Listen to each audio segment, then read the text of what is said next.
नमस्कार मंडळी, शुभ सकाळ. कशा आहात तुम्ही सगळे? मस्त मजेत ना? आज म्हटलं 2 दिवस दिवाळी झाली, मस्तपैकी मुलं म्हणायला लागले मम्मी फिश आण फिश आण. म्हणून म्हटलं चला आज फिश आणायला जाऊया, म्हणून मी फिश आणण्यासाठी निघाले होते.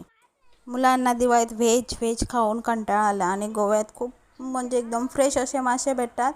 त्यामुळे मम्मी आज आम्ही मस्तपैकी फिश फ्राय करूया, चिकन करूया असं मुलांचं चाललं होतं. म्हणून म्हटलं चला तर मी आता फिश आणायला मार्केटमध्ये चालली आहे मी.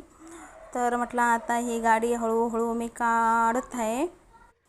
तुम्ही पण काय बनवलं तुमच्या घरी आज नक्की कमेंट करून मला सांगा. सध्या मी हळूहळू जात आहे. गोव्यात खूप छान छान प्रकारचे फिश भेटतात. मस्तपैकी फिश असतात जे की खाण्यासाठी म्हणजे एकदम चविष्ट असे असतात. जे की शहरात अशी जरा खायला असे ते चव मला ते नसल्यासारखे लागतात. मी जेव्हा बाहेर जाते कुठे तेव्हा मी फिश खाते, तर मला त्यांची टेस्ट अशी अशी एकदम गावातल्या जी फिश असते तशी लागत नाही. पण गोव्याच्या माशांची जरा वेगळी टेस्ट असते.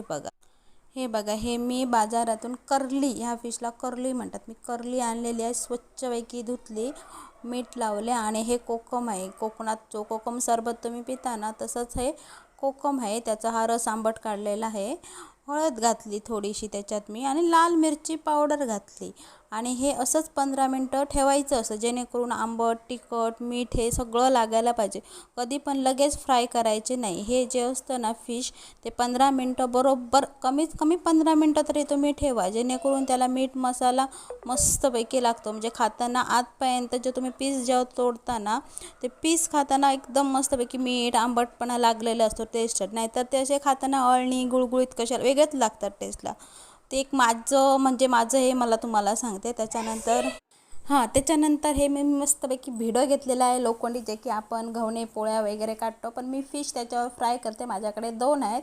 मी एक फिश फ्राय करण्यासाठी ठेवलेलं आहे जे की लोखंड आहे, पण ते मला खूप त्याच्यावर म्हणजे मी मासे बदले तर मस्त म्हणजे असे चुरचुरीत असे भाजायला भेटतात आणि मस्तपैकी असे लागतात. नक्की तुम्ही कधी ट्राय करून बघा आणि मला सांगा.